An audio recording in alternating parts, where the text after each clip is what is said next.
त्याला व्हायब्रेशन वगैरे हे भेटलं तर त्याच्यामुळे खूप साऱ्या समस्या आम्हाला त्याच्यामध्ये भेडसावत आहेत. आत्तापर्यंत आम्हाला ॲक्सेसच नव्हता. बिल्डिंग टोटली तिरकी हे राहिलेली आहे. त्याच्यामुळं ती खूप साऱ्या याच्यात धोकादायक स्थितीत आहे आणि त्याच्यावर काम चालू आहे. आता ते जे दिक्कती येतात ते कॅन्टीनमधले टेबल खुर्च्यांची त्याला कटिंग करून ॲक्सेस घेऊन पुढे सर्चिंग चालू आहे.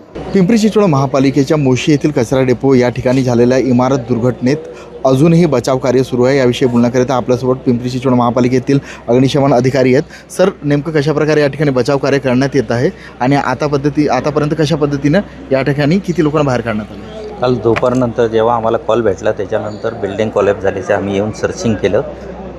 खूप साऱ्या गाड्या आमच्या याच्यावर आम्ही कार्यरत ठेवलेल्या आहेत.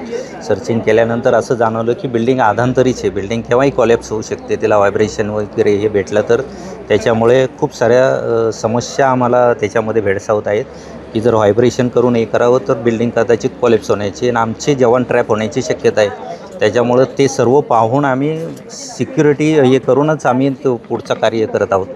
सर, आतापर्यंत जे 9 जणांना कशा पद्धतीनं बाहेर काढण्यात आलं आणि जे उर्वरित 8-9 जण आहेत त्यांना काढण्यासाठी कशा पद्धतीनं प्रयत्न केले जात आहेत? आत्तापर्यंत आम्हाला ॲक्सेसच नव्हता. बिल्डिंग टोटली तिरकी हे राहिलेली आहे.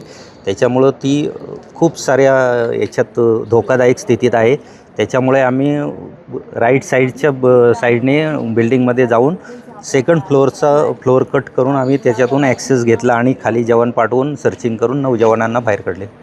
सर, कुठले इक्विपमेंट्स वापरण्यात येत आहेत जे लोक अडकले आहेत त्यांना शोधण्यासाठी?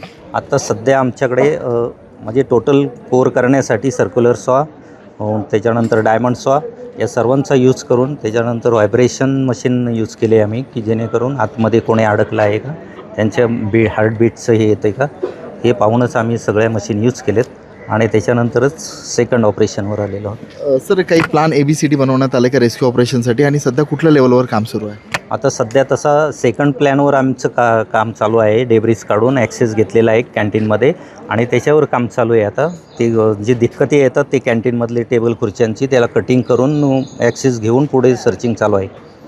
पुढील किती तास अजून हा रेस्क्यू ऑपरेशन चालू शकतो आणि जे सर्व लोक सुखरूप बाहेर निघतील अशी आपल्याला अपेक्षा आहे?